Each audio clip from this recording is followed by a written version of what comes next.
Selamat malam pemirsa, Anda menyaksikan Catatan Demokrasi, momen yang sangat bersejarah kita nantikan bersama 3 hari lagi. Tepatnya tanggal 19 Juni 2026, Amerika Serikat dan Iran sepakat menandatangani sebuah MOU draft perdamaian. Kali ini bukan sekedar perundingan di tengah jalan, tapi merupakan finalisasi perundingan yang akan ditandatangani di Swiss oleh perwakilan masing-masing negara. Malam hari ini akan kami bahas lebih jauh di Catatan Demokrasi, apakah ini hanya sebatas wacana, naratif tapi tidak ada tindak lanjut, atau memang merupakan perdamaian yang sifatnya jangka panjang atau permanen. Tetapi Israel merasa terancam, tidak dilibatkan sama sekali dalam proses perundingan yang nanti akan digelar di Swiss. Bahkan pernyataan dari Perdana Menteri Israel, Benjamin Netanyahu, merasa kesepakatan antara Iran dan juga AS betul-betul mengkhianati kami selama perang berlangsung. Malam hari ini kami bahas lebih dalam hanya di Catatan Demokrasi. Kami juga ingin ucapkan terima kasih kepada BHS yang terus mendukung program kami. Wajah-wajah mahasiswa yang sudah hadir ada dari komunitas Radio Era FM Universitas Negeri Jakarta. Boleh tepuk tangannya, teman-teman mahasiswa. Dua panelis kita yang luar biasa, meskipun masih muda tapi daya gedornya untuk perang AS Iran ini sudah terbukti sama sekali. Ada Mbak Dina Sulaiman, pengamat geopolitik Timur Tengah dari Unpad. Mbak Dina. Dan juga dosen HI FISIP UI, ada Mas Agung Nurwijoyo. Mas Agung. Di sisi kanan saya ada Bung Faisal Assegaf, pengamat Timur Tengah kita. Bung Faisal, sehat Bung Faisal. Kami juga menghadirkan Pak Teguh Reza Shah, Associate Professor dari Presiden University. Ada Bung Nasir Tamara, pakar Timur Tengah. Kemudian ada Profesor Ali Mukhtar Ngabalin, Ketua DPP Partai Golkar bidang politik luar negeri. Jadi Prof. Ali udah kayak dadain fansnya nih di depan. Dan di tengah ada ex-Dubes Indonesia untuk Iran, Pak Dian Wirenjurit. Malam Pak Dian Wirenjurit. Belum mulai sudah salaman duluan ini Prof. Ali Mukhtar Ngabalin ya. Tanggal 3 hari akan datang. 3 hari Bang. Persiapan tanggal 19, apakah memang betul damai itu akan terwujud seutuhnya? Tapi boleh dijawab singkat masing-masing narasumber. Israel merasa tidak dilibatkan dalam perundingan babak akhir ini. Menurut Bapak Ibu, ini akan bersifat permanen atau dikhianati kembali oleh Amerika Serikat dan juga Israel? Dari Bung Faisal dulu. Terima kasih. Saya kira ya Amerika dengan Israel ya kalau misalkan ada sedikit perselisihan ya itu cuma istilahnya sementara. Hakikatnya Amerika dengan Israel selalu sama, apalagi Trump itu adalah presiden Amerika kedua paling berjasa bagi Israel setelah Harry S. Truman. Jadi ketika Harry Truman cuma butuh 11 menit ngakui berdiri Israel, Trump memberikan pengakuan terhadap Yerusalem baik barat maupun timur sebagai ibu kota Israel, dan itu memang sesuai cita-cita gerakan Zionis. Terima kasih. Baik. Pak Teguh Reza Shah. Terima kasih. AS dan Iran, AS dan Israel itu setali 3 uang. Mereka memerankan good boy and bad boy. Kedepan kita harus eling lan waspodo. Kalau belajar dari hari-hari kritis Indonesia, Rabu Kliwon itu besok tinggi potensi konflik. Kamis legi, hati-hati ambil tindakan. Jumat Pahing, emosional jika terpancing. Jadi dunia masih terombang. Ini ada hitung-hitungannya ya Pak Saya Teguh? udah ngitung. Saya udah ngitung. Jadi kalau kita pakai primbon Indonesia, 3 hari ke depan itu kritis. Harus hati-hati sekali, jangan sampai terpancing. Masing-masing pihak harus sadar untuk berhati-hati mengambil polisi. Bapak masih sanksi perdamaian akan terwujud seutuhnya? Tepat sekali. Baik, Prof. Ngabalin. Terima kasih Andro, Bapak, Ibu narasumber dan semua peserta yang saya hormati. Pemirsa, dari kesekian kalinya kita berulang-ulang membicarakan tentang Iran dan Amerika Serikat, saya selalu bilang dalam 2 hal. Kalau Iran bisa berdialog dengan Amerika Serikat, di mana posisi Israel? Dan kalau Iran bisa bicara dengan Amerika Serikat, atau dia duduk bersanding dengan Uni Soviet, atau saya sebut sekarang adalah Rusia dan China, kenapa Iran tidak bisa bicara dengan negara-negara kawasan? Kita berdoa perjanjian ini akan berjalan dengan baik dan kita akan menemukan hasil yang baik. Oke. Pak Nasir Tamara, dijawab singkat dulu boleh? Pak Nasir Tamara, boleh digunakan mic-nya Pak? Saya tadi baca pernyataan dari Perdana Menteri Israel Netanyahu yang dibuat ke pers. Intinya buat dia ada damai tidak ada damai, peperangan antara Israel dengan Iran itu akan terus. Karena tujuan dia dari dulu katanya, cita-cita dia dari dulu adalah menghancurkan Iran. Dan tapi di dalam pernyataan dia itu dia bilang bahwa dia bersama Amerika Serikat telah bersama-sama menyerang Iran. Dan dia tidak mengkritik Amerika Serikat. Sebaliknya, nah ini kontradiksinya. Menteri Keamanan Nasionalnya Ben Gvir mengatakan, Israel doesn't take order from USA. Israel bukan budaknya Amerika Serikat. Tidak menerima perintah dari Amerika Serikat. Gitu. Sudah mulai pecah. Nah, jadi sudah mulai pecah kongsi nih. Jadi kalau dia mundur di minoritas, kabinet itu jatuh gitu. Apakah ini hanya permainan di panggung depan saja? Sangat bisa jadi karena politik itu fluid. Politik itu sangat dinamis sifatnya, apalagi Timur Tengah. Bayangin siapa dulu membayangkan bahwa Uni Arab Emirat akan dekat Israel, kemudian dalam peperangan ini Uni Arab Emirat ikut menyerang Iran kan gitu kan. Itu nggak kebayangkan dulu kan. Mungkin kalau memberikan pangkalan aja oke, tapi kalau sampai ikut menyerang, itu sesuatu yang baru. Jadi itu saya sebut politik Timur Tengah ini sangat dinamis, dan kalau orang berpendapat bahwa Timur Tengah bisa selesaikan dengan cepat, saya rasa itu harus direvisi. Karena sejarah membuktikan bahwa konflik-konflik di sana berlangsung lama sekali. Pak Dian Wirangjurit, apakah ini hanya satu arah dominasi Amerika saja atau memang kedua pihak akhirnya sama-sama mencair? Terima kasih Mas Andromeda, teman-teman. Begini, tolong klarifikasi ya. Yang namanya Israel itu bukan anggota NPT ya. Program nuklir Iran adalah menyangkut anggota NPT yang dicurigai mempunyai program yang diarahkan menjadi senjata nuklir. Itu dilarang oleh NPT. Makanya yang tersinggung karena program nuklirnya yaitu Amerika. Israel tidak ada kaitan. Dia tidak berhak ikut-ikutan campur. Jadi kalau sekarang ada yang mempertanyakan, memang Israel tidak ada kaitan. Karena dia sendiri tidak ikutan NPT dan mengembangkan senjata nuklir. Masa dia diajak untuk ikut cawe-cawe urusan Iran, padahal dia bukan anggota NPT. Nah buat saya ini terlalu jauh harapannya Israel. Makanya tolong lagi, yang namanya program nuklir Iran ini semua masih dalam koridor untuk keperluan damai.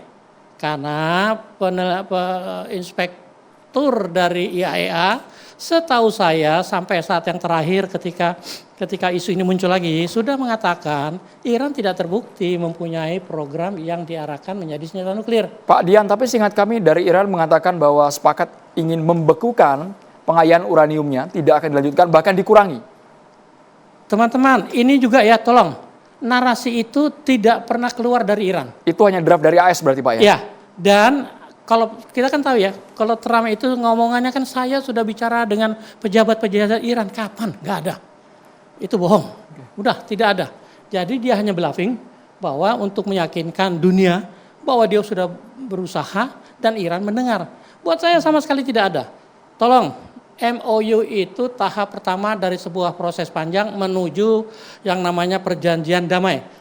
MOU ini bukan peace deal. Ini hanya memorandum kesepakatan untuk 3 hal. Menghentikan perang yang menjadi prioritas saat ini, membuka Hormuz, dan mencabut blokadenya Amerika. Inilah prioritas yang dikehendaki dunia sekarang ini. Untuk menjamin arus migas dari Timur Tengah kembali mulai menjangkau negara-negara yang selama ini sudah mengalami kesulitan besar. Saya garis bawahi Pak Dian, bukan kesepakatan damai. Bukan, bukan ya. Ini hidup saya di PBB menangani multilateral. Jadi yang namanya MOU itu biasanya bilateral, bisa juga berbagai negara, tapi itu semua hanya titik awal. Dan Indonesia sangat terkenal sebagai hobinya bikin MOU, tapi nggak pernah dilaksanakan. Ribuan itu. Prof Ngabalin ditanggapi dulu sebelum ke panelis saya, Prof Ngabalin. Yes, yeah. Prof Ngabalin boleh ditanggapi dulu jawaban Pak Dian? Pak Dian, Bapak harus ingat baik-baik bahwa Amerika itu tidak mau kehilangan muka untuk kedua kalinya pasca 59. Kalau Bapak bicara tentang Israel itu tidak ada urusannya dengan NPT-nya, kemudian apa hubungannya dalam urusan Timur Tengah. Ini urusan sudah selesai ratusan juta hari yang lalu. Itu perkaranya karena Iran itu adalah proksi kiri, Israel juga proksi yang lain. Itu fakta politik internasional yang sekarang hari ini kita belum bicara sampai selesai. Kan berkali-kali saya bilang, kalau Tehran itu bicara dengan Amerika Serikat, kenapa Tehran tidak tanyakan kepada India, ke Pakistan, di mana posisi Israel laknatullah itu, Bapak? Kenapa?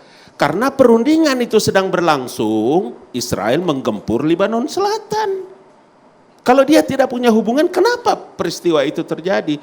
Saya mau bicara ini supaya kita lebih jeli, terbuka melihat bahwa standing agreement-nya, MOU, Memorandum of Understanding yang sedang dipersiapkan.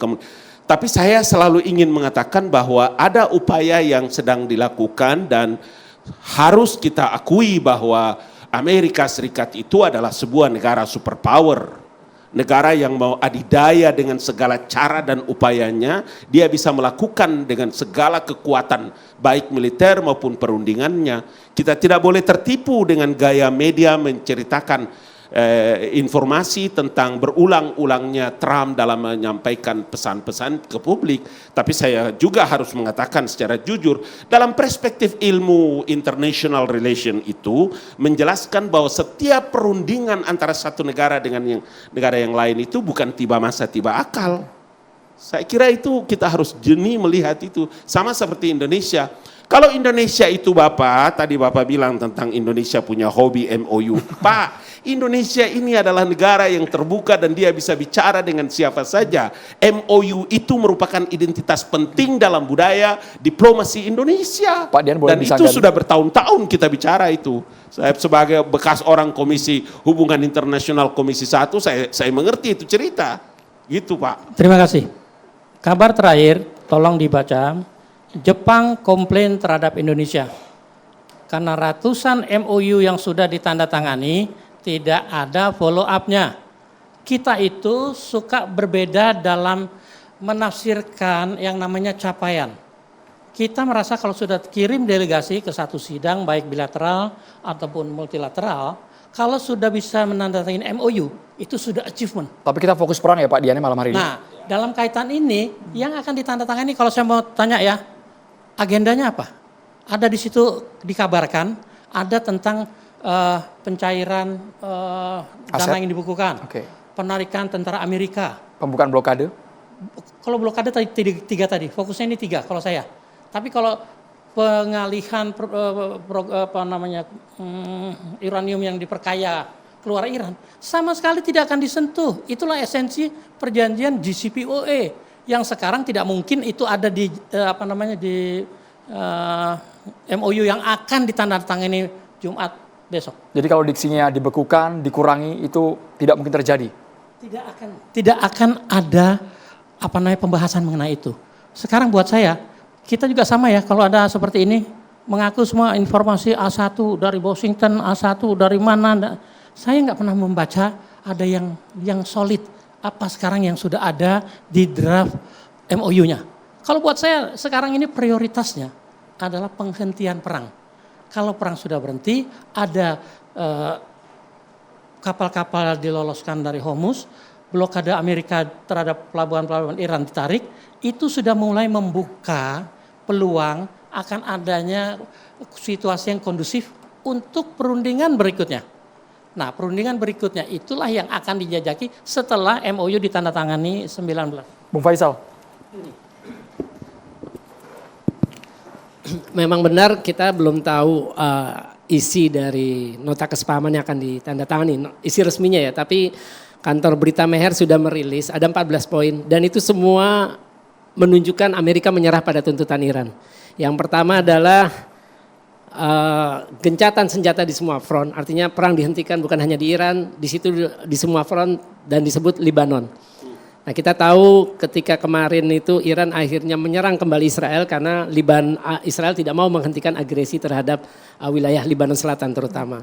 Terus yang kedua disebut bahwa Amerika tidak akan lagi campur tangan urusan dalam negeri Iran. Itu kan semua sesuai dengan tuntutan Iran. Kemudian yang ketiga adalah semua pasukan Amerika ditarik, yang ada di sekitar Iran itu ditarik.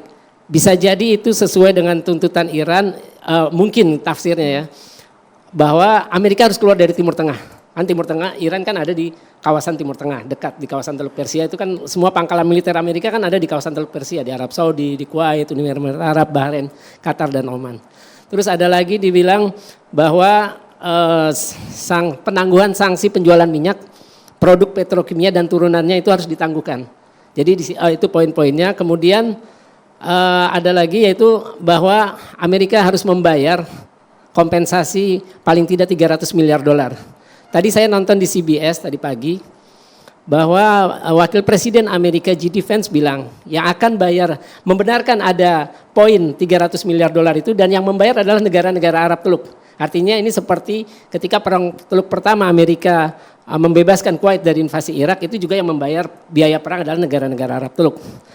Nah yang terakhir soal pengayaan uranium, di situ poin yang menurut Meher ini ya, bahwa itu akan dibahas dalam 60 hari. Artinya, nah terus mengenai program yang tuntutan Amerika penghentian program peluru kendali balistik dan juga tentang dukungan Iran terhadap kelompok-kelompok pejuang nasionalis di Gaza, di Palestina maupun di Lebanon, itu sudah keluar dari bahasan, artinya itu tidak akan lagi dibahas dalam persyaratan. Jadi itu.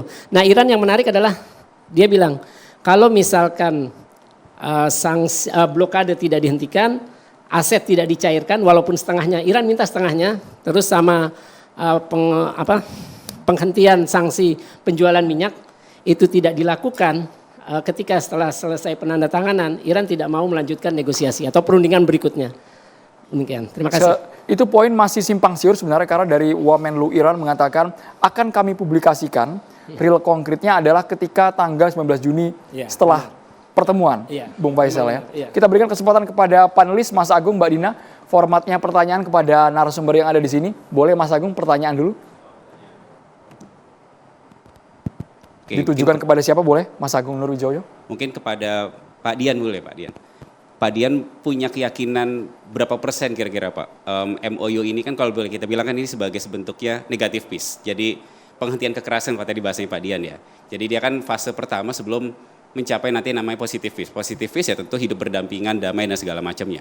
Yang pertama pertanyaan saya ke Pak Dian adalah, Pak kalau melihat fenomena seperti ini dan keyakinan kita sebagai ini sebagai bentuknya negative peace atau penghentian kekerasannya, penghentian perangnya, kira-kira berapa persen Bapak yakin bahwa ini akan tetap bisa disepakati oleh Iran dan Amerika Serikat? Karena kondisinya adalah keberadaan Israel ini buat kami adalah uncontrolled variable. Dia variabel yang nggak bisa dikontrol. Kita melihat dalam fenomena beberapa kali terakhir kan gencatan senjata 10-11 April itu mereka sudah sepakat. Bahkan Iran menyatakan bahwa kesepakatan gencatan senjata mencakup seluruh kawasan. Bahkan mediator Pakistan waktu itu bulan April bilang hal yang serupa. Gitu. Tapi tiba-tiba Israel melakukan serangan terhadap Lebanon Selatan. Artinya itu kan uncontrolled variable, termasuk dalam kondisi sekarang seperti itu kan. Dengan dinamika yang terjadi sekarang seperti ini, serangan terus dilakukan terhadap Lebanon. Tentu tadi ada intensi masalah politik domestik ya, seperti yang tadi disampaikan oleh Pak Nasir Tamara. Ada dimensi politik domestik Israel yang membuat Netanyahu itu terus punya nafsu gitu ya untuk punya buffer zone seperti itu. Nah kira-kira kalau dari kondisi seperti itu berapa persen kira-kira Pak Pak Dian yakin bahwa ini akan bisa bertahan sampai positive peace? Terima kasih Mas Agung. Begini, kalau saya simpel kok. Yang namanya MOU sekali lagi, MOU apapun antar negara, antar organisasi dan internasional itu baru titik awal. Substansi tidak akan dibawa di situ. Apa sih masalahnya Iran dengan Amerika? Program nuklir Iran yang diduga dijadikan program untuk membuat senjata nuklir. Itulah yang akan menjadi isi dari apa yang dilakukan ketika penghentian perang ini akan berlangsung 2 bulan itu. Isu substansinya mulai akan ditonjolkan. Sekarang ini buat saya agenda atau isu yang ada itu tadi dari siapa kita hanya tahu pasti ada dari Pakistan dan teman-temannya. Tapi Iran sendiri tadi Mas Faisal bilang ada 14 itu maunya Iran. Nah itu tidak akan diterima udahlah. Nah sekarang kalau kita hanya memulai sidang yang 2 bulan nanti ini untuk membahas itu tidak semudah itu. Tapi dalam situasi yang kondusif dengan tidak adanya perang, diharapkan dialognya itu akan lebih intensif dan transparan dan hubungannya itu tidak lagi saling menghujat, tapi saling merasakan kebutuhan bersama bahwa yang namanya Timur Tengah itu harus menjadi kawasan yang terbuka. Makanya penghentian perang, pencabutan blokade dan pembukaan Hormuz menjadi prioritas MOU nanti. Lalu lantas kemudian Pak dalam fenomena ini kan satu elemen penting yang juga signifikan dalam proses menjamin bahwa yang namanya MOU ini bisa berjalan adalah peran mediator. Ya, dalam peran mediator. Nah, tentu ada Pakistan, ada Qatar, tentu ada Turki dan segala macamnya. Itu semua bermain, ya. Termasuk juga mungkin ada tekanan juga dari Cina dan segala macamnya.